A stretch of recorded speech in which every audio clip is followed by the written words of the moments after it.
Repetition is what the brain needs to make change. Create a blueprint for who you want to be that is a little bit different. Take back control of where you want your life to go and essentially manifest what you want from life.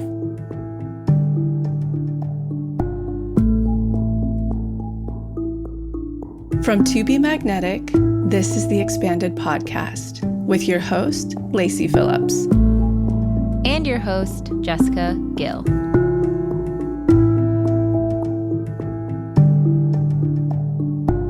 As the leading destination for neural manifestation, we dispel the woo-woo in order to help you create real, tangible results based on neuroplasticity, psychology, epigenetics, and energetics. Our goal is to normalize the practice of manifestation and empower you to get into the driver's seat of your life in order to manifest the experiences, relationships, and things that most align with your authenticity. And by pressing play, the process begins.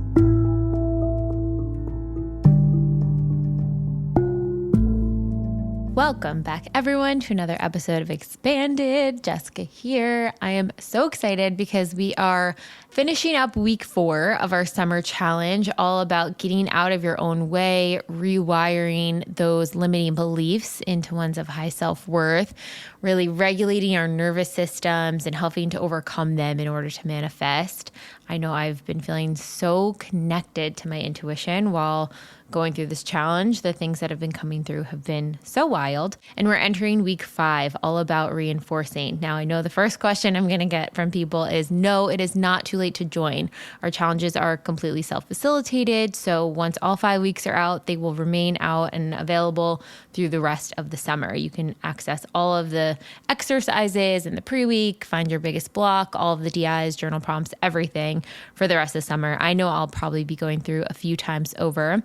And we still have our big summer sale going on. It will be ending soon though. So if you've been thinking about joining, or maybe you're up for renewal, I know a lot of people signed up around this time last year, be sure to get the lowest rates of the season. Now, week 5, we are going into reinforcing. This is a huge part of the TBM manifestation process, right? So we are unblocking our neural pathways and basically creating a new neural pathway and a new story of a new belief system. But in order to maintain that belief system, reinforcing is a really, really important piece of that. And we actually collaborated on a few aspects of the challenge, including this reinforcing DI, which will be launching on week 5 of the challenge with Nicole's Neuroscience. You've heard her here before on the podcast. She was a huge fan favorite on her first episode, but Nicole Vignola of Nicole's Neuroscience is a neuroscientist, a consultant, a speaker, and author of the book Rewire. Break the cycle, alter your thoughts, and create lasting change. We are going to talk about how to be at your peak mentally, how to support your brain, how to support your brain as you are creating these new neural pathways. Are there things that you can do, like sleep, that are going to help you boost that neural pathway, that neurogenesis even deeper? And how can we support our brains through stress, our brains and body? They are such a pivotal part of the manifestation process. How can we support it even deeper? We're going to dive into all that today. One thing I wanted to kick off with, which is something that we talk about in the episode, is learning how to regulate, which is a big, big, big theme of the challenge, especially with our new Regulate Deep Imaginings. And one of the best techniques that Nicole has shared with us from various studies that are out there is the physiological sigh. Now, this is something we have baked into a lot of our deep imaginings in the beginning to help us drop into that deeper, calmer theta state. But this is something that you can do when you're on the go, when you notice stress coming up, or if you're facing a test or a trigger, especially down the path of the old limiting beliefs. It's almost like you have that initiation point and you can say, okay, I recognize this test or trigger coming up. I have the impulse to respond back from my old limiting belief reaction.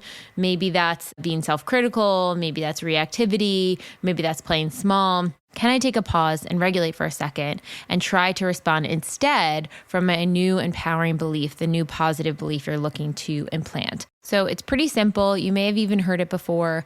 You're going to breathe in twice through the nose, one long inhale. The second inhale, just sucking in a bit more air.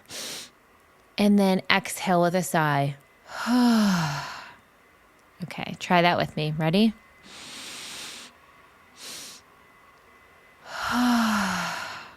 And just do 2 more.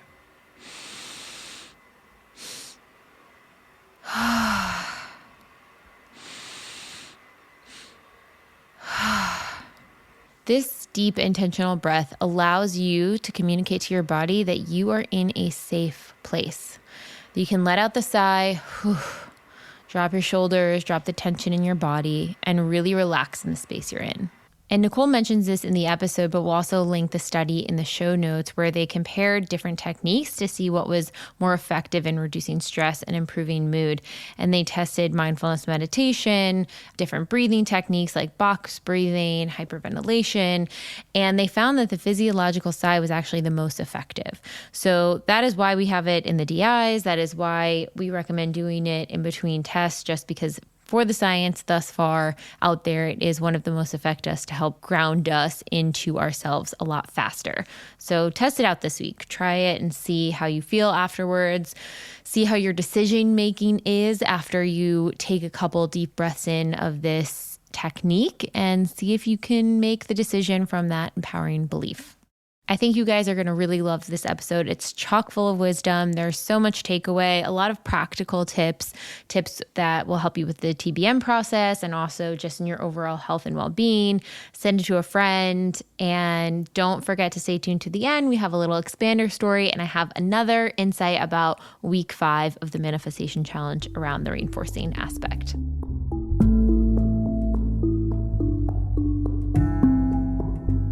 And now, a word from our partners. If you have not heard of Arma colostrum, let me tell you why it has quickly become my absolute favorite superfood that I've been taking on a daily basis. Arma is an unrivaled nutrient powerhouse. It has 400 plus pure bioactives that are natural molecules that promote healthy function throughout the body. They include a host of protective antibodies, prebiotic compounds, strengthening peptides, amino acids, trace minerals, immunoglobulins, tissue growth factors, antioxidants, and other natural immune factors that work synergistically to enhance your health. This superfood is actually the first piece of nutrients that we receive, that all mammals receive from their mothers within 48 to 72 hours after giving birth. It is that nutrient-dense supplement to really help our bodies thrive, function, and grow to the best of our abilities. There are 5,000 plus studies on this stuff that really show at any age, taking and ingesting colostrum can help our bodies function on the highest level. Now, I started taking this over the summer and pretty much noticed results immediately. Bloating went down, digestion got better, and my immunity seemed to be a lot stronger. I would come across people with colds or sicknesses thinking I'd be coming down with it in a few days, and it seemed to have really supported my innate immune system. It is completely sustainably sourced from a family-owned dairy farm.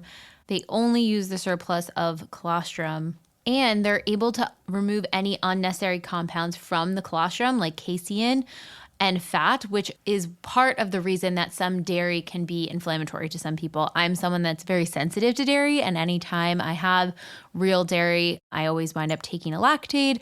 But using colostrum, I've never had any issue with it at all. And in fact, it seems to protect me just as well as the dairy pill against some of the dairy that I eat. And part of the reason that that is happening and why I feel like it's been so effective is because it's helping to rebuild your barriers. We talk about having a really strong barrier protection in the lining of our mouth, our sinuses, our lungs, our gut.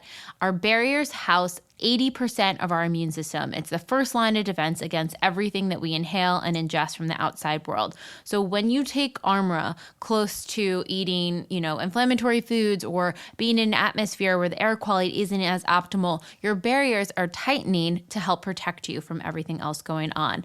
So this is one of my absolute favorite superfood products out there on the market. I think it is fantastic. I really see results from it.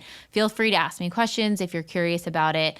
And we have a discount code for you guys. You can use the code TBM for 15% your first order. Again, that is code TBM for 15% off. And if you're interested, you can get the subscription. That way you won't ever run out and you can always have that immune support.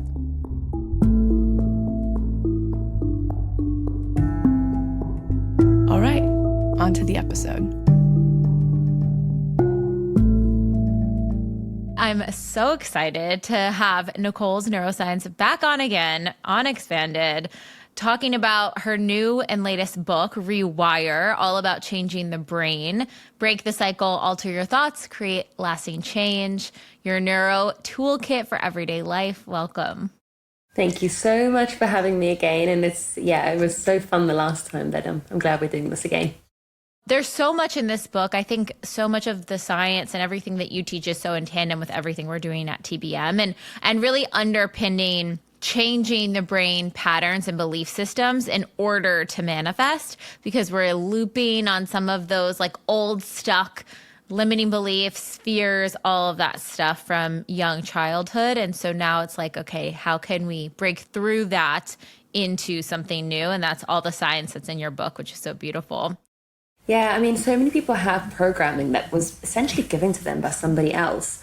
The people around them, the way that they grew up, the environment they were in. And it's kind of, the book challenges you to really assess whether that programming and the trajectory that you're on is yours. And if it isn't, you can change that, because for some people that programming is fine, but for some people it isn't. And it's just allowing you to sort of take back control of where you want your life to go and essentially manifest what you want from life. I kind of want to start out with a story that you have in the book about, you call it your roaring 20s, and how it was a partying era, you were exhausted, difficulty managing stress. And how did you at that point say, this isn't working for me, I need to do something else, and be able to rewire your brain to process and deal with the stress before you could even start assessing some of those programming patterns too? Well, I pretty much hit rock bottom. I was going to study neuroscience at the University of Bristol, and 3 days in, my boyfriend at the time was supposed to come with me, and he dumped me over the phone. We'd been together for about 3 years, so it was quite an intense relationship, and I didn't know anyone. It was all quite new. I studied neuroscience quite late. I'd taken 8 years out of schooling, so I had to kind of relearn how to study. So it was all very stressful, and the things that they were teaching at school started to kind of land with me. I was going, oh, okay, penny drop. Maybe I need to take care of myself, because I've realized that the hardware component of my brain, or my body and brain, were not functioning. So therefore, how can you make software upgrades? How can I change my beliefs, my mental health, my programming without taking care of the fundamentals? I think also being alone, I don't know anyone in the first few weeks anyway, and when you do meet people, you're still kind of getting to know them, but it forced me to spend a lot of time alone, which actually forced me to assess my thoughts and my behaviors and patterns, because I was carrying a lot of patterns, which got me in that situation where I was getting dumped probably in the first place. So it was eye-opening. It was very interesting. And then I started doing yoga, and that was really, it was great. It was probably the best thing that could have happened to me, because again, it was a lot of visualization and meditation in there, and probably without realizing manifestation as well, where, they help you visualize a different life for yourself. And I started to see that I could be somebody different, not completely different, because I don't believe that we fully change, of course, and I don't want anyone to do that either. But I got to be the best version of myself. I got to exhume all my traits that were amazing and bring those out and put away the ones that were hindering me. The one thing I'm picking up on too is this sense of feeling not stuck. It's like, okay, here are these patterns. I'm repeating them. I don't really like the dynamic I'm getting broken up with, and I feel lonely, and I'm repeating these cycles. But you're not stuck. You're not limited to that for the rest of your life. You can get out of that, even though sometimes I think we try to get unstuck and then we fail, or it's difficult, or we're not able to fully make that change. We're not able to allow it to stick. And so we get discouraged, and that kind of repeats the cycle. Talk a little bit about the importance of kind of stress management, and also even the difference between approaching it from a sense of curiosity, like growth mindset, versus shaming yourself. Because I think when we start with shame, it becomes it's like an uphill battle. Yeah, well, we don't learn from shame, because if we did, we would stop our behaviors the first time we shamed ourselves, and I talk about that so much in the book. We don't learn from negative reinforcement. But just to backtrack, so reframing stress, we've got different types of stress. We've got levels of arousal in a situation where we're in right now. We need to be somewhat stressed to have this conversation. Then you've got a higher magnitude of stress where you go for a run, or maybe something that's acute stresses you out. I don't know, you get an upsetting email.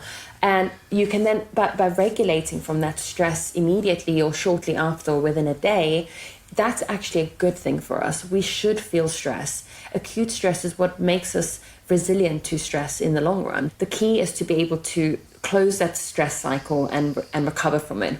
The problem is when stress lingers and it becomes chronic. And generally that's pervasive for 3 to 4 days or more.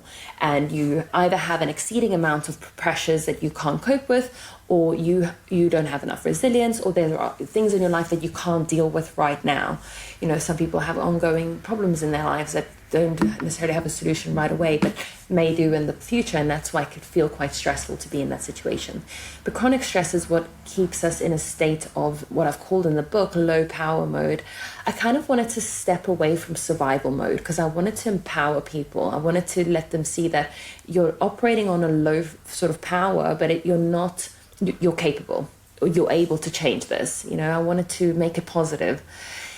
And when you're in that low power mode, your brain is essentially going to prioritize more basic functions. So trying to create new habits is probably going to go on the back foot. You can do it, of course, but your brain is going to revert to automatic easier than if you weren't stressed. So if you're tired and you've got stress going on, it's going to take the route, the path that is most traveled, rather than the one that you're trying to create. And that's why it can feel quite difficult to make these changes in that place.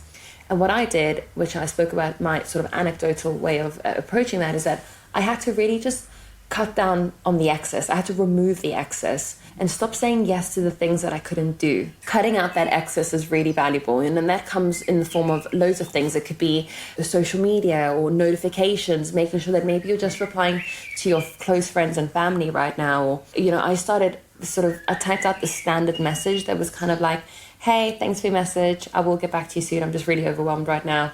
Hope you can understand. And people really do understand. People think that by setting that boundary that you're going to upset the other person, but generally speaking, people do understand. And I think we're a part of a cultural change where we're all starting to understand that we all feel very similar to each other. So it's actually validating in a way to hear a message like that, because you can say, oh, I always wanted to send a text like that, but I never had the guts to do that. So it's actually quite nice to receive something like that, in my opinion, anyway.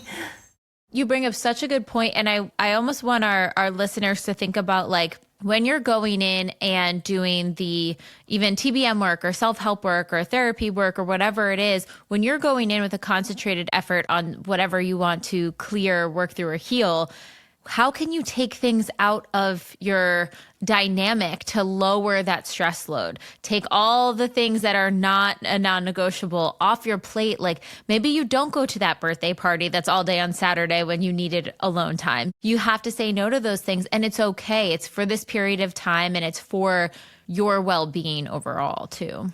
Exactly. And it's ebbs and flows. There'll be other parties, and you can go to those when you feel ready. And then we spoke about shame. We don't learn from shame. And that ties in really well with this, because the guilt that we feel about setting those boundaries can also take up more energy in itself as well. If your thoughts and your actions take energy, then sitting in shame and sitting in guilt is not replenishing your cup. It's actually taking away more from it. It's almost like learning to say no without guilt. And what I love is visualizing this kind of energy system, that this battery, this cup, whatever it is that you want to use to replenish. You're seeing that kind of battery life go back up whilst you're taking care of yourself. So shame needs to go because that's a drainer. Guilt needs to go because that's a drainer. And we know that we don't learn from shame, because if we shamed ourselves about the things that we didn't want to do, the habits we didn't want to perform, we would probably break those habits after shaming ourselves the first time. But shame keeps us stuck. And that is because we learn better on positive reinforcement. And that's because when we congratulate ourselves for doing something small, like, okay, I'm really proud of myself for saying no to that party, I know that eventually it will feel better, we actually release dopamine when we congratulate ourselves. Now, dopamine is a reward-based learning mechanism. So it teaches you what should you do again to feel good again. It wants you to perform that behavior again. Shame doesn't release dopamine. It makes you feel worse. And so there's no reinforcement there. There is in other ways, but there's no positive reinforcement. It doesn't make you feel good, yet we stay stuck in that cycle. So for someone who, and I'll share this experience because this is something that came up for me this week.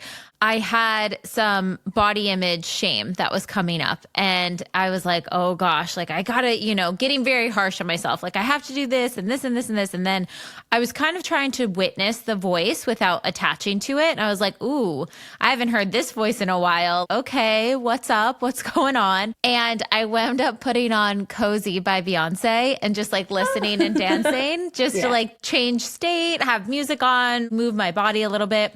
And I felt better after. And I was like, that was a really positive thing to do for yourself. And I guess I had that moment of congratulations just for putting the song on instead of continuing to shame myself. But how could someone break that shame when they're looping on it constantly? That's like ruminating in their head. They can't separate the shame from who they are. What I love about the example that you've just given is that it's a somatic kind of like bottom-up process. So when we're in a state of stress or in this kind of loop, we are not designed to reason, because biologically speaking, or as an evolutionary species, if there was a lion in your vicinity, your brain is not going to try and decipher why that lion is there. You're going to run, fight, or freeze. And shame is a state of stress to some degree. So you can't reason with yourself. You have to get out of that situation and then communicate with your body that you are no longer stressed. So the way that you do that is through a couple of mechanisms. So one is the physiological sigh. It's the quickest way for your body to tell your brain that you're no longer in a situation of perceived threat. And what you did with the dancing was the same thing, because your body is now releasing endorphins, it's releasing feel-good chemicals, so the brain and the body can relax from the stress and actually feel good. When you do that, when you come back to those thoughts, the shame, the guilt, whatever it is, you can tackle them with a lot more reason, with a more logical mind state. We have another thing as humans called metacognition. It's one of the things that, separates us from other animals, and that is that we can observe our thoughts. And I know that TBM, I know you use it a lot, and it's a really powerful tool. But like anything, it's something that needs to be practiced. Now, the joy in having this information is that the brain is plastic, so we can change it. The more you practice reverting back to these tools, eventually they'll become a habit. So the next time you're ruminating or you're in a state of shame, you can go, okay, well, I know the tool is physiological sigh, or dance like you, Jessica, or use my metacognition and separate myself and just observe them. And some people will use different tools and whatever works for them. I'm definitely a more of a physiological sigh type of girl. Maybe I should get t-shirts. Because it's one of those tools that you can do anywhere. When I'm stressed, when I'm nervous for a public speech, I had to deliver a speech once to top level athletes and I was panicking. I don't know why that made it any different to anybody else, but I think it's because, I don't know, I felt like they knew a lot, so I had to deliver a lot. And I was freaking out over that. That hadn't happened in a long time because I do so much public speaking. And I felt my chest, kind of like my heart pumping out of my chest. I could feel that the guy that was introducing me, I was doing that physiological sigh, sort of 10, 20 breaths, and my whole central nervous system just went, relax, you've got this. And then I could do that metacognition. Of course you've got this. Like, what are you talking about? You know what you're doing, you know what you're talking about. And then you can have that kind of top-down regulation where you speak to yourself. But until you've regulated that stress, you can do it, but it can send you down into a trajectory of, no, you can't, no, you're awful, no, you don't know what you're doing, So you have to communicate bottom up, regulate, and then you can have that top-down control of regulation. I think that's so cool, even to think about when you're in that state. Cool, let's get back to the body. Like, how can we drop back into the body, have the body communicate we are physically safe? There's no lion here. We're good. These are just thoughts. Okay, now can we observe these thoughts for what they are, just thoughts, not this panic button that we might feel internally? Exactly.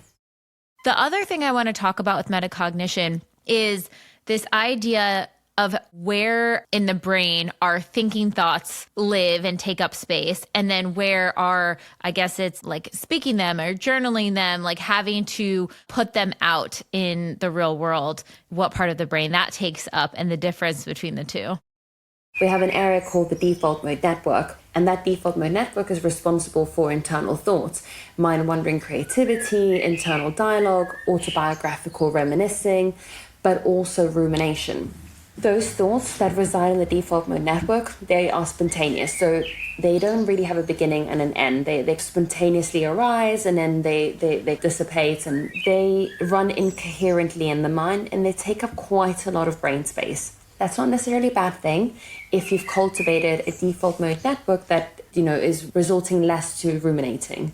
But what that also means is that if you are somebody that has a tendency to ruminate, it means that that default mode network might have higher connectivity to other areas of the brain, which may perpetuate feelings of there's a threat in our environment.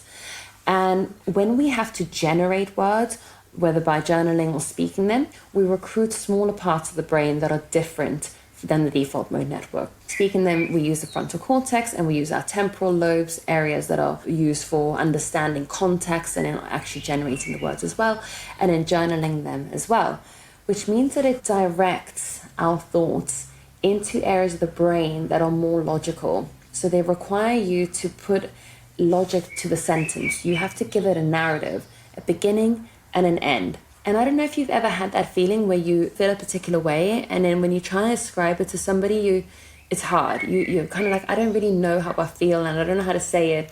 Or sometimes when you journal it, it comes out different to what you were thinking originally. Sometimes I journal, I'm like, that's not what I was thinking, but I can't get it out. And as soon as I've journaled it out, it takes away that emotional friction, because it forces you to drive those thoughts into something that's coherent and take it away from the emotional loaded default mode network.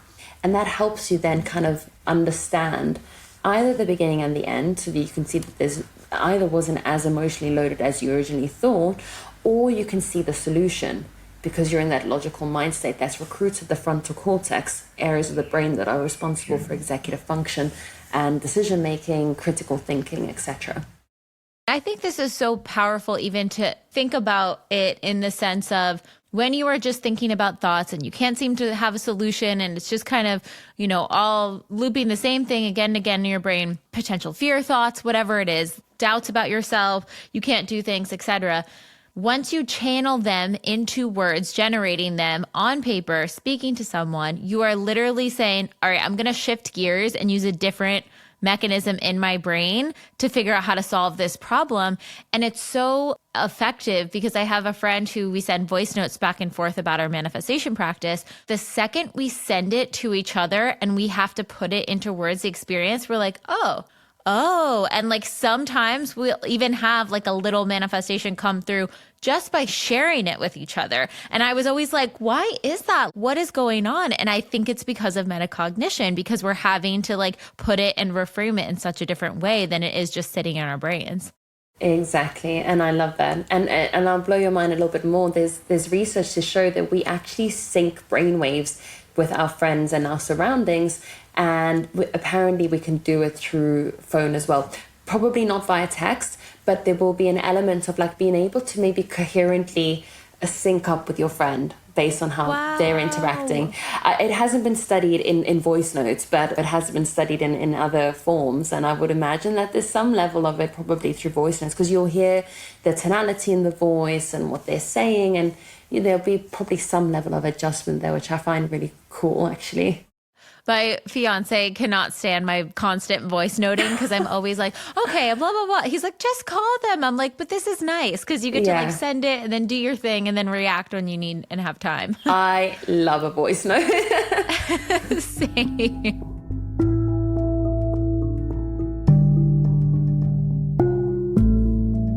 How have you been honoring your pings lately? I've been trying to take a really dedicated look and listen to what my pings are saying and to follow them. And so many of my pings relate to how I'm caring for my body.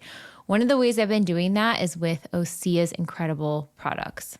So before I jump into the bath or shower, I like to use their plant-based body brush to help stimulate my lymphatic system, get everything moving, circulating the blood. And then once I'm rinsing off, I love their Undaria cleansing body polish. It is one of the only microbiome-friendly body exfoliators I have found out there, and it's rich in their Undaria seaweed, which has amino acids, antioxidants, nutrients to remineralize the skin. It is incredible. And then when I get out, I top it off with my absolute favorite product, their Undaria algae body oil. This stuff is no joke. It is literally the creme de la creme when it comes to body oils, partially because it has that Undaria seaweed in it. It keeps the skin's moisture barrier stronger. It keeps skin looking healthier, more supple. It really, really helps with elasticity in the skin. And it's one of those products that when you put on, it's not greasy. It doesn't sort of like linger and stick to everything. It actually deeply nourishes the skin. And they have all of my favorite products that I mentioned here in a gift box set where you can get a little taste of each one of these items. You can use the code TBM10 at checkout for 10% off your first order site-wide at oseamalibu.com. Again, that's OSEA Malibu.com, and the code is TBM10 for 10% off. And you can also get an extra 10% off plus free shipping if you have your favorite products delivered on repeat with their Subscribe and Save program. So head to our show notes or oseamalibu.com and use the code TBM10.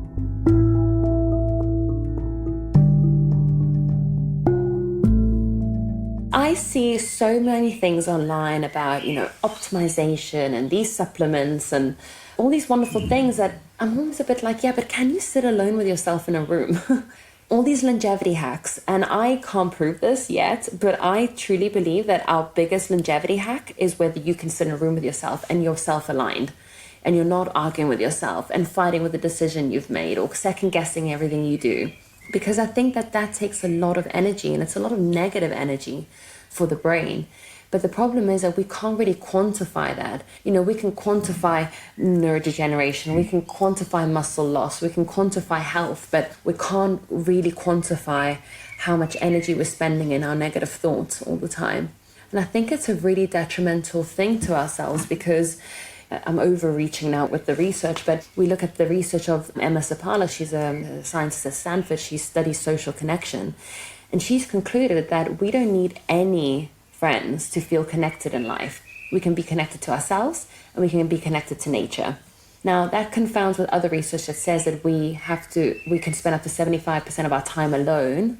So she was looking at more like connectedness. So, they're not entirely the same thing, but we can spend about 75% of our time alone, and it's about the quality of our friendships rather than the quantity. But she says that we can be connected to ourselves, which I found really interesting, because I agree with that. I think when you're connected to yourself, there's so much more alignment in your life. I feel like everything just comes easier because you don't have to argue with yourself.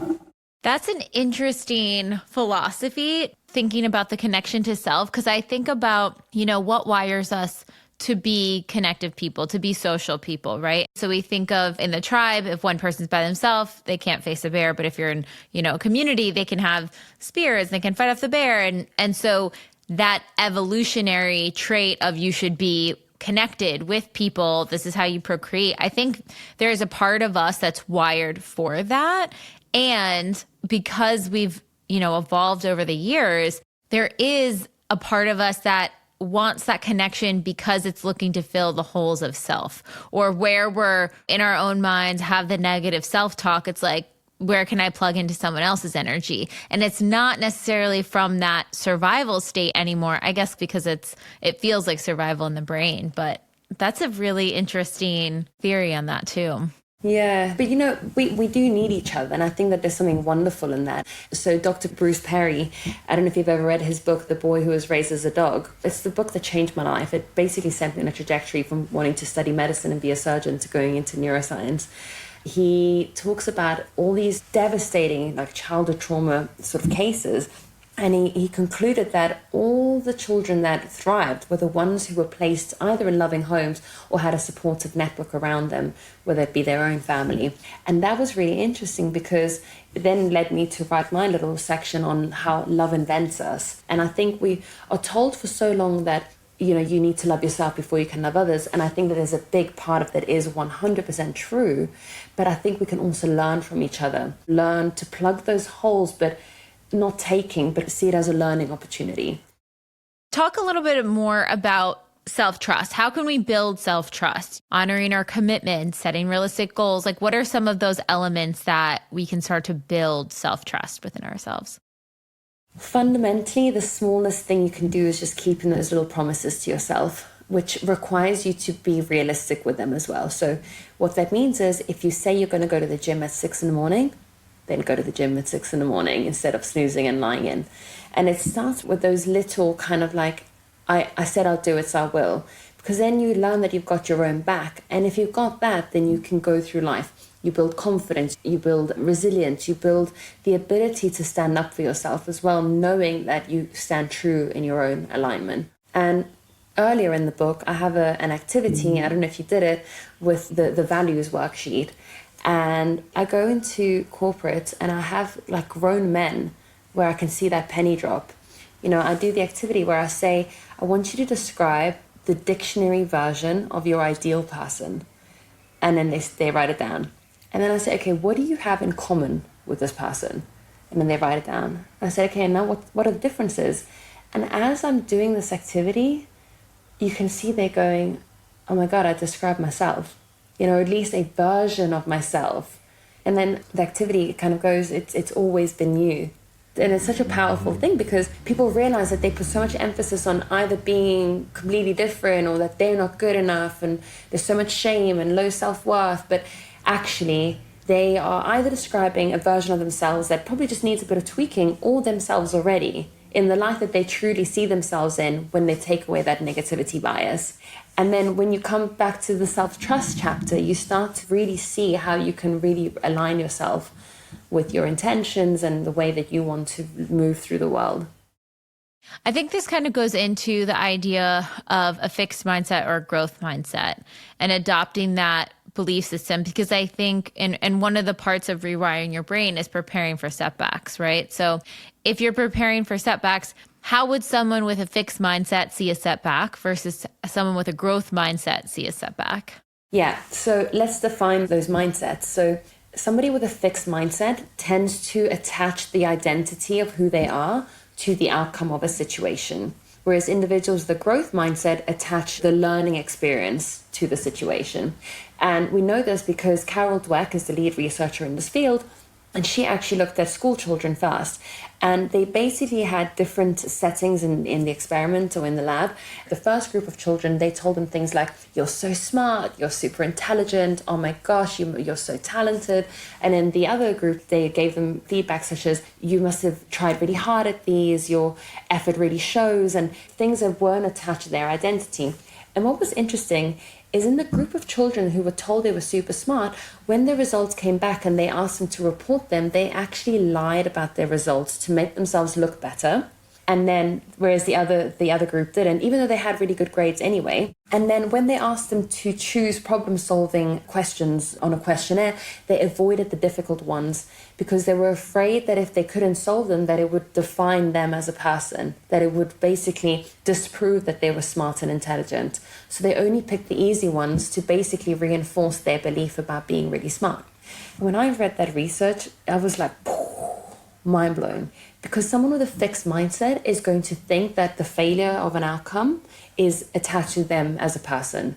I was really bad and I didn't get this because I'm an awful person. Whereas someone with a growth mindset will see that actually maybe they might have done some things wrong, but it's a learning opportunity. And if your brain is a set of database of all the information you've ever acquired in your entire life, then the failure you've experienced is just another data point. It's an entry point in your life that says, okay, well, we messed up there, but now we have information as to how to not do that again so that we can be better.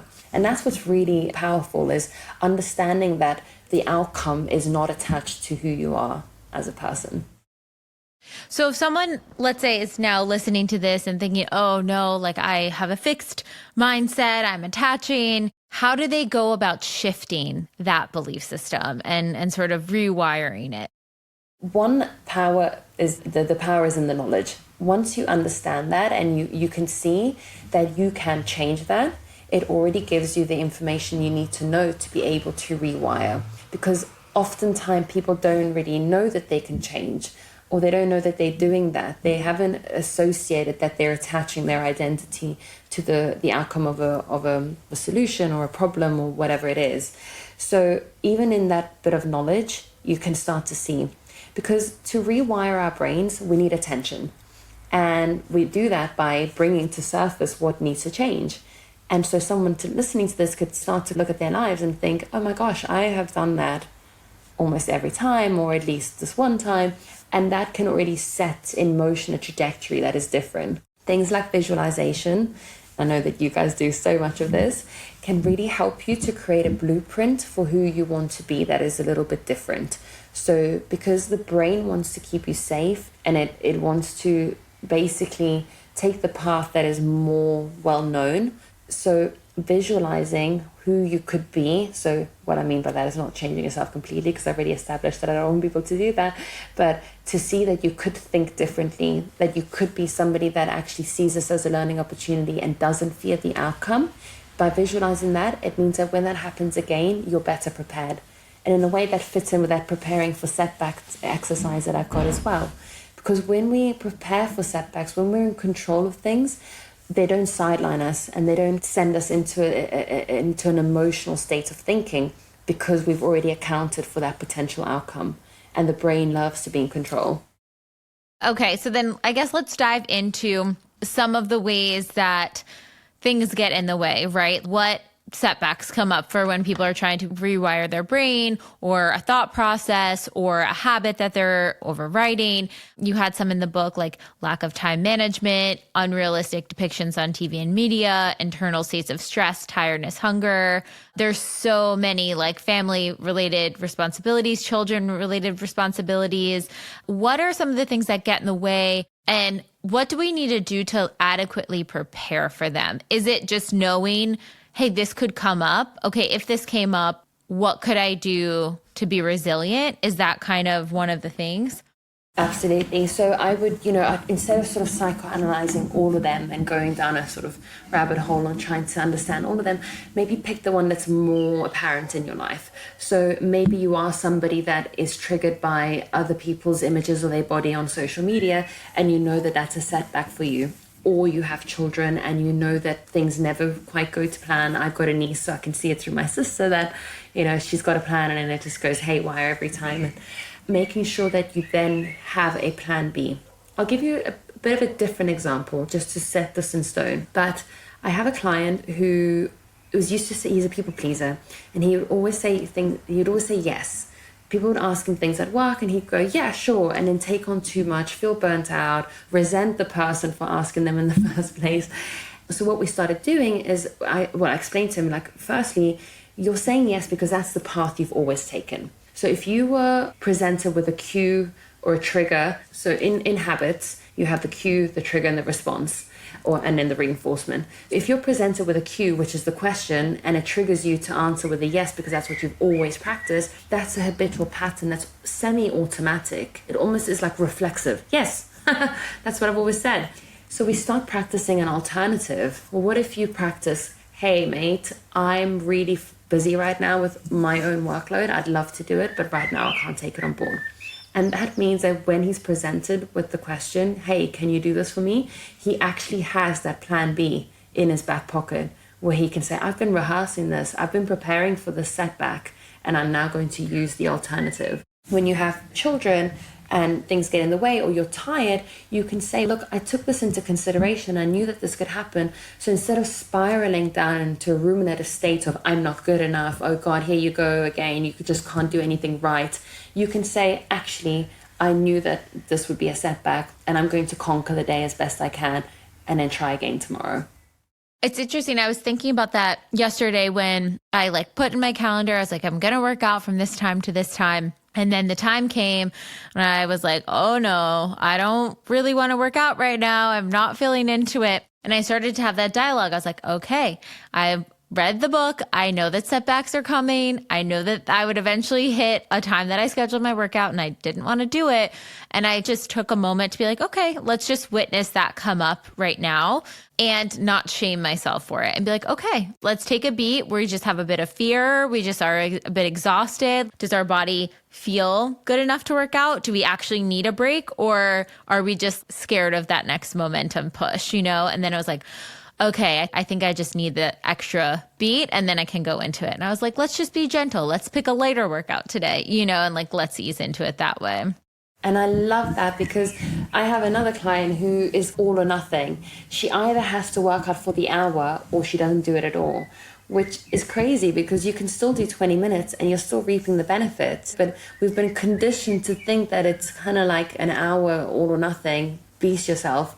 So we've been planning these kind of like backup workouts that she could do that are 20 minutes long. Some of them are like HIIT sessions, so that she's still getting that pump feeling she wants to get cardiovascularly. And then she's also got like more resistance-based ones. So on that day, she can pick and go, okay, don't feel like working out, and go through the same questions that you went through. You know, do I actually need a rest, or am I pushing, sort of resisting that next step? Once she's decided which one it is, if it is rest, then so be it. Take the rest. Don't feel shame. Don't feel guilt. Just take it. And if it is actually, I need a bit of a push, but I still don't want to do the full thing, then I'll do this 20-minute one. I think too, that adds to this idea that it's the one small step. How can we continue to go in that direction without it being all or nothing? I think that happens in manifestation a lot. People are faced with their tests or their triggers and they're like, I either pass it with flying colors or I completely didn't pass it at all and now I'm stuck in this loop again. And it's like, well, what's the in between? Is there a new decision you can make here that maybe is not the full thing that you wanted to get to, but at least a little bit closer, taking aligned action? What is action towards that new behavior that you're trying to get to, even in a small way? Yeah, and if we take that back to the neurobiology of how we make changes, how we make plastic changes and create new pathways, the brain works on repetition. Even if you're just getting those reps in and they're not as frequent or there's not as many, it's still a rep. It's still you creating a pathway that is stronger so that eventually it becomes an automatic. So think of it as like, if this path is like a tarmac highway, or you guys call them highways there, we call them motorways, and this one is kind of like a dirt path. If you don't feel like it today, just lay down one brick, come back to it tomorrow.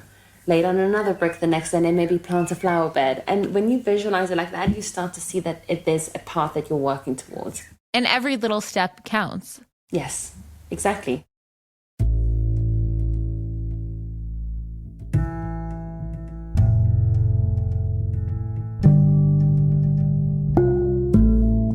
By now, you're starting to get the feel for TBM. Maybe you've heard about our workshops and you're interested in manifestation, but you just don't have the time or energy to sit down and do self-help work. We totally get it. In fact, that's why we created the Daily Practice, which is our massive library of self-hypnosis tracks that you can do anytime without having to jump into a workshop. We call these tracks our deep imaginings, or DIs. DIs are different than normal meditations because we designed them using a combination of self-hypnosis techniques, deep theta waves, EMDR-informed tools, and somatic experiencing. A fully loaded formula that is scientifically proven to help you clear your blocks and triggers on a subconscious level, giving you the power to actually create new neural pathways in your brain. So if your boss pisses you off, use our trigger DI. If you want to feel magnetic before a party or an important meeting, use the magnetic self DI. If you're feeling anxious or down on yourself or you need help making a decision, we've got a DI for all of these scenarios and more. You can get full access to the Daily Practice inside the Pathway membership, where you'll also get unlimited access to every workshop, tool, and offering from TBM. The tools in the Pathway membership will support you year-round, whether you're in the worst, a rock bottom, or second worst, a rut, or feeling good and you want to keep the magnetism going. In the Pathway, you'll effectively learn how to become your own manifestation coach, all for less than $1 a day. So even if you're not ready to start a workshop, join the Pathway and start rewriting your neural pathways now to create magnetism. Work through your triggers and get closer to your authentic magnetic self in order to manifest. And our big summer sale, which you can lock in the lowest prices of the season, is available until July 16th at midnight PST. So be sure to join before then so you can take advantage of the lowest prices of the season. You won't see a sale from us for a while. Now back to the episode.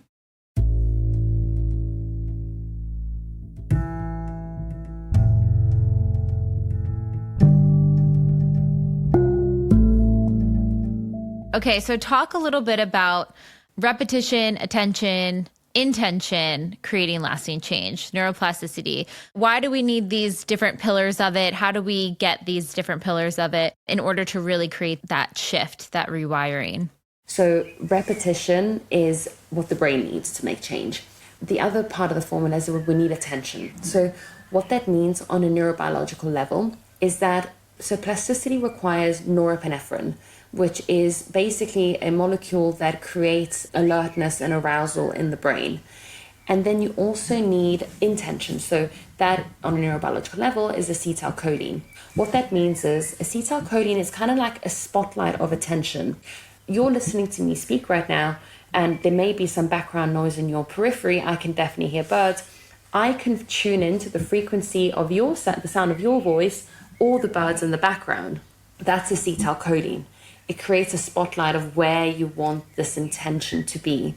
When you apply that to your life, you're amplifying what it is that you want to change. For another example, which I've used in the book, is that you can't put a French tape on the background and expect to learn it.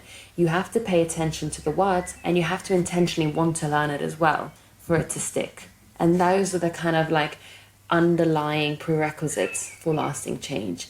There's nothing in there that says anything about magnitude or volume or how much you have to do. Nothing says about an hour or 2 hours. It just says repetition, attention, intention. So even if you do 5 minutes, even if you do one brick, even if you just do a little bit, 20-minute workout, it's still within that formula that I've given.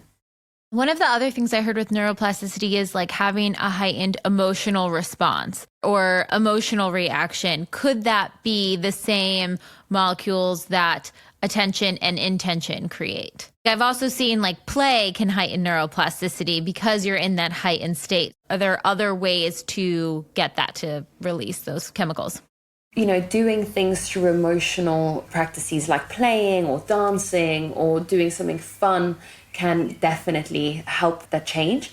And again, it comes down to attention and intention, which is norepinephrine and acetylcholine. So if you bump into your friend on the street and I say to you, Jessica, when did you bump into your friend Lacey? And you go, oh, well, I think it was last week, Tuesday.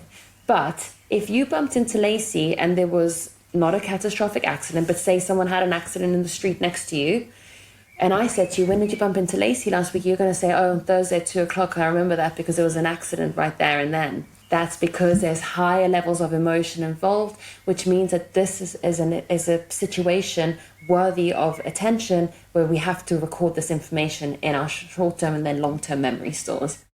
So I'm thinking too, for people who are trying to change habits or rewire their brain in some way, that's why one of the things we have in the deep imagining is like connecting to that emotional trigger once you're in that state. So once you're like, oh God, that was the time I did the DI and thought about this blah, blah, blah memory, that's actually really good because it's helping to alert you, hey, we have to pay attention here. This is something to make note of.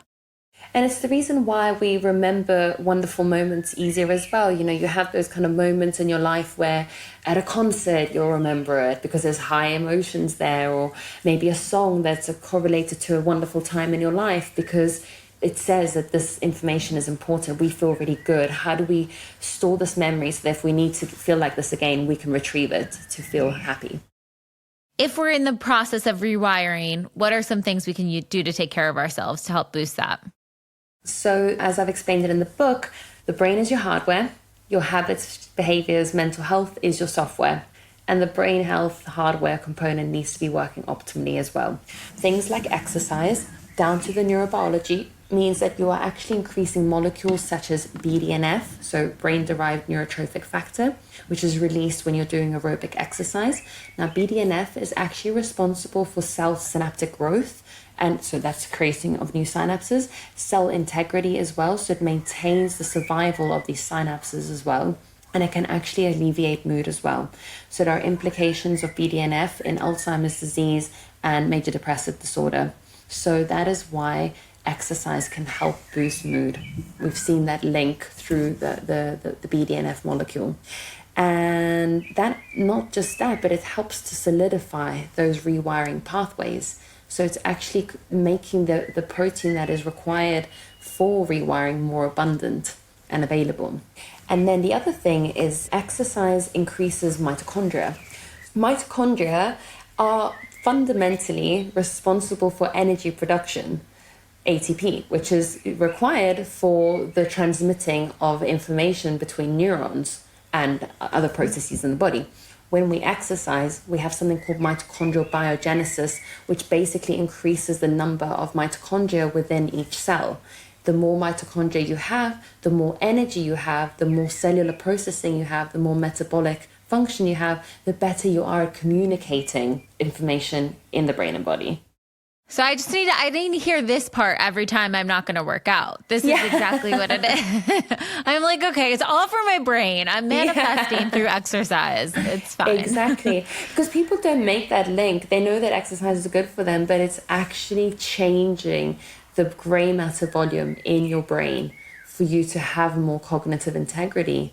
And we've seen it in older individuals. We've actually looked at post-mortem brains of individuals who remained active throughout life, and they have more presynaptic proteins in the synapses, which have been correlated to higher synaptic integrity, which means better brain health. If you think a brain that's more dense, you're going to automatically think that brain must be functioning better than a brain that hasn't got enough proteins and is less integral.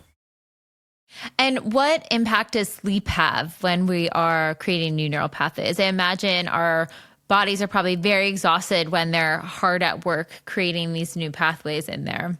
So as Matthew Walker, the writer of Why We Sleep, said, sleep is your number one optimization tool. It's fundamentally the most important building block of everything, of your physiology, of your brain health, of your mental health. And that is due to a few reasons. We have something called the lymphatic system, which is activated during deep sleep. And what that does is that it releases cerebrospinal fluid, which is the fluid in your brain and spinal cord, into the brain, and it washes away any toxins, any buildup, predominantly things like tau buildup. Now, tau buildup, TAU, has been correlated to Alzheimer's disease. So there's a tau buildup in the pathophysiology of Alzheimer's. And what this lymphatic system does is it helps remove all of that. Now, a couple of other things happen. So we release growth hormone during deep sleep, which is responsible for the repairing of cells, making sure that they are replicating in the body and proliferating effectively and not doing that with problems, because sometimes they can misfold, which means that then you have problems later down in life or disease. Growth hormone is also responsible for making sure that the glial cells in your brain, so just to backtrack a little bit, the neurons in our brain that communicate information, once they die off, we can't regenerate them. So when we talk about neuroplasticity, we're talking about the synapses that can create new pathways. But the actual neuron, the cell body, if it dies, it's dead. You can't regenerate that. And that's what's so damaging and detrimental to our brain health, is that if you have neurodegenerative disorders, you can alleviate symptoms through synaptogenesis, but you can't replace them. And that's why it's so important to look after your brain, because we can't go back.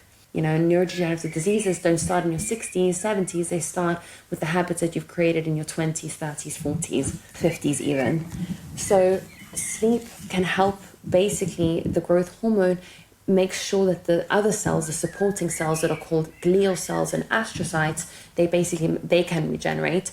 They make sure that the brain is functioning correctly, and they are the ones that are repaired through sleep as well. Then we also release testosterone. Now, both men and women need testosterone for cognitive function, for physical function, and we release the majority of it during sleep. If you're losing out on a REM cycle, because it's released during REM, one REM cycle means that so if you're sleeping 6 hours, you're basically losing one REM cycle, which is correlated to between 10 to 15% testosterone loss in the day. Wow. So it's sleep. I can't stress enough how important it is to sleep. And I know that people have things going on. I know that people have children and there's stuff in our lives. But if you can in any way refine that as much as possible, then please do.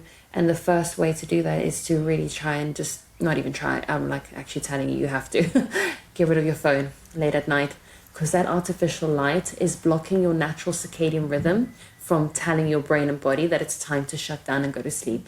As an evolutionary species, the sun would have gone down at 5, 6, 7, 8 o'clock, in the summer, maybe a little bit later, but then your brain would have started shutting down so early on. And let's say the sun sets at 7 o'clock. If you're on your phone until 10 o'clock, that's an extra 3 hours before the processes that start to tell you to go to bed start kicking in. There's a 3-hour delay.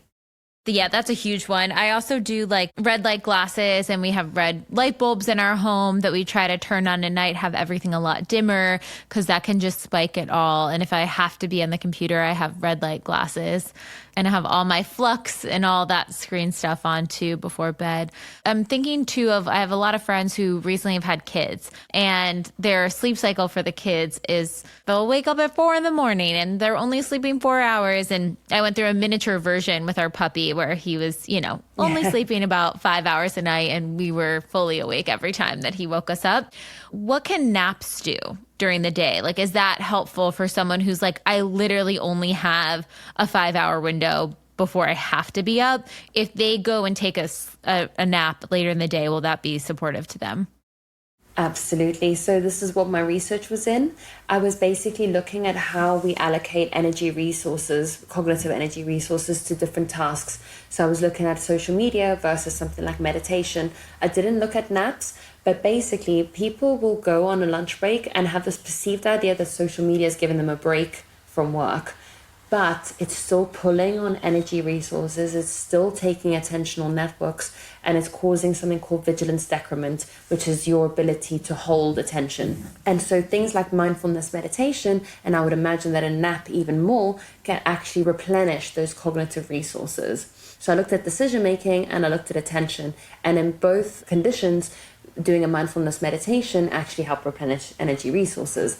Something like a nap will do the same, absolutely. So taking regular, I call them strategic breaks throughout the day, 10 to 20 minutes, where you can actually just allow your brain to recover and shut off from the outside, can be hugely beneficial in helping someone alleviate from those feelings of being really tired. So powerful. I've been adding at least 2 breaks into my schedule, and I have an hour blocked for them. And I'm like, okay, no phone. This is a restorative break. We either go out in nature, sit and journal, lay on the penf mat, like whatever you got to do. Let's just keep it very relaxed. And it makes a huge difference. Yeah, I can't stress how much we're not designed to be spending so much cognitive energy all the time. Before phones, we would have gone on a proper break at work. We would have gone out into nature, like you said, or sat on a bench. There's this old man, and I love him. When I go up to the mountains, I take my dogs up to the mountains. He's always sat on the corner. And we've created a friendship. I have no idea what his name is. He has no idea what mine is. But we always go, ah. And sometimes I haven't seen him in ages. But he goes there at 9 a.m. and he's there till like 6 o'clock at night. And he doesn't have a phone. He hasn't got a book. He just sits there and watches people. And I always think I would love to put his brain in an MRI and just see what's going on. Wow. Oh my gosh. His ability to sit there all day and just watch and ponder and think. And I think about how distracted we are all the time. Me included, I'm preaching this stuff, but I'm not immune to it. I still have to be very stringent with my routine so that I don't fall into that pattern of mindlessly scrolling. And when I do scroll and I'm on Reels, I love it. I'm like, oh, I love it. I'm having such a good time. They're so funny. But I'm like making a conscious choice of being there rather than feeling like I'm in this loop that I can't get out of.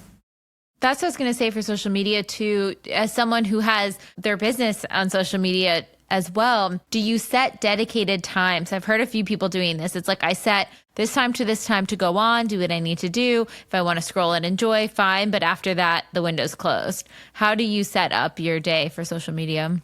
So in the evenings, because sleep, I know that I won't sleep, and that means way more to me. I just don't really go on social media after 9 o'clock because it like physically hurts my brain. So interestingly enough, I actually did a genetic test. and I have a COMT mutation. And what that means is COMT is an enzyme that breaks down dopamine after it's been released from the brain. And I have a reduction in this enzyme, which means that my dopamine breaks down slower. So I can get very overstimulated. By the end of the day, I have to like wear my loop earplugs, and I have to kind of like just keep everything low frequency. And my partner will be there like watching reels, and it will jump from one thing to another, and it's really loud. And I'm like, and I get so irritable. Well, at least you know the protocol you can use to regulate. Exactly. So, and again, it's bringing that attention back, putting you back in control of the driver's seat as to what you can want to shift yourself into or out of. Because if we bring it back full circle, stress isn't a bad thing. It's just, how do you then regulate? How do you shift from being lazy, I don't want to work out, to actually let's get myself into motivation, and vice versa. And I think that one of the biggest hacks in life is learning how to shift between those two physiological states or central nervous states, parasympathetic and sympathetic, effectively.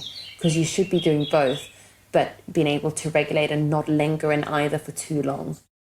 Okay, so everything we talked about today and so much more is inside your book.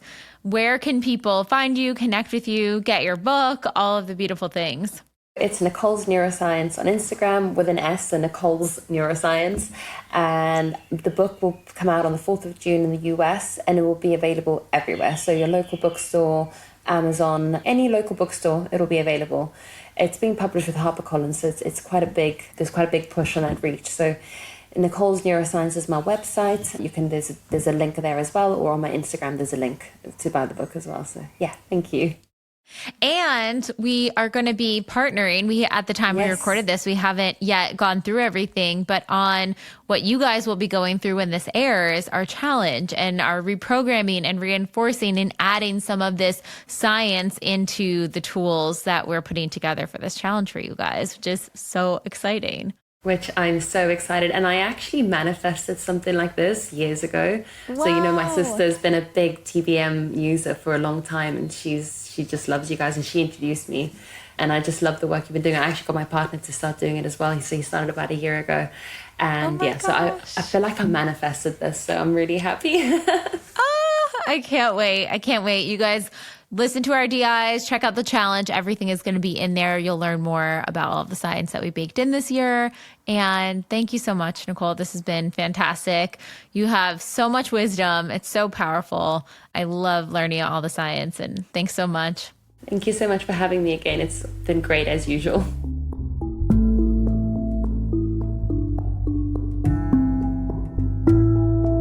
I hope you guys enjoyed that episode. I know it is definitely one that I'm going to be coming back to time and time again, just as a refresher of different things I can do to support my brain, especially the power of exercise. I mean, hello, I got some new motivation there. But one quick tip I wanted to share with you guys before you go into the reinforcing week. But that is the importance of doing the new beliefs reinforcing DI and then taking action the same day. There is something that happens in the brain when we mentally rehearse the action we're going to take, and then we take that action. When we go to bed at night, our brain helps to synthesize everything that we process that day. And when we have the mental rehearsal plus the action from the day, your brain signifies something that says, okay, this was important. Let's keep this piece of information. And thus, the next time you go to make a decision from your empowered beliefs, from your high self-worth beliefs, it is going to be easier because your brain is remembering it more. This is something we learned from Nicole's Neuroscience and that we baked into the deep imagining and the exercises in week 5. But I just want to instill to you guys, every day that we have the DI, do the DI, pick a small, it could be a really small action, but take that action in alignment with your high self-worth, empowering belief. And then when you go to sleep that night, it's going to marry those two together and make it a stronger potential for re-engaging that when you go and make that decision again, or a similar type of decision comes across you. So just wanted to leave that out there for you guys. Really fun brain hack. Okay, here's our expander story for the week, and we'll see you guys next time. Hey everyone. So last year I started with TBM and my first challenge was the summer challenge. And I was really working on a lot of internal work. I really wanted to learn how to be present. I wanted to learn how to be in my gratitude, just really be in connection. So once I really realized what I wanted for myself, the life that I kind of wanted again, and just kind of rebuild who I was, because I kind of had a complete loss of identity, I found that I was able to smile again on my own. So I started there, and then I went through the winter challenge, which was also amazing. But in between there, I realized that my issue was that I didn't know how to go back to work and be a good mom. I had realized that before I went out on maternity leave, I was in a hustle culture that wasn't aligned for me to be able to mentally sustain myself, my household, and a job. So I had to really reevaluate what going back to work looked like. And that was new for me. I am a hairstylist and I also write on the side. And I really didn't know how that balance was going to be. And I was able to manifest after the winter challenge my most aligned salon. I cannot express to you how aligned this is. I didn't even apply for the salon. They ended up messaging me on Indeed, which led to like an interview. And I just was like, I'm going to come in with the most crazy, like true to myself, honest schedule and expectations of what I want to do behind the chair this time around. And they hired me on the spot, guys. Now I've been at the job for over 4 months. I'm back in the summer challenge and I'm taking consistency through the challenge. And I'm already seeing a major influx on my income every week through the salon, where I'm working literally so much less than I did before I had went out on maternity leave. And I'm making more money and I'm still home and my house is taken care of and my kids are happy. So I just thought that it was a great opportunity to just show people how great that program is, but also how in depth it could really be, to just lean into it, to just trust the process and believe everything that we're learning through the podcast and through the step-by-steps in our journals, and learning to trust ourselves again, to love ourselves and to trust our intuition to guide us wherever we need to go. Anyway, happy manifestations, everyone.